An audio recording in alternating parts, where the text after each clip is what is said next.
જય જવાન જય કિસાન। ઘણા લોકો અમારા વરસાદમાં મગફળી ઉખાડી હતી એટલે મેસેજ કરતા હતા કે તમારું મગફળીનું શું થયું। હવે ભગવાને અમારા સામું જોયું છે અને વરસાદ રહી ગયો છે।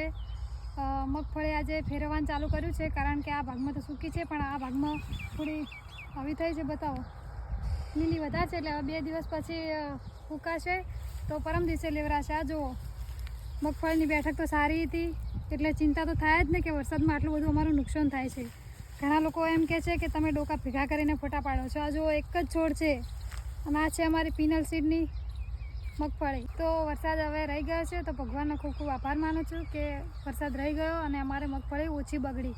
તો બધા હવે 2 દિવસ અમે આરામ ઓછો કરશું, કારણ કે મગફળી આટલી બધી પડી છે એટલે હવે મગફળી ટાઈમસર લઈ રહેશું, કારણ કે વરસાદનો સિઝન છે એટલે ગમે ત્યારે વરસાદ આવી શકે છે। તો તમે પણ બાજરી કે મગફળી બગડતી હોય તો 2 દિવસ બપોરે આરામ ઓછો કરજો અને તમારી મગફળી ટાઈમસર લઈ રહેજો। જય જવાન જય કિસાન।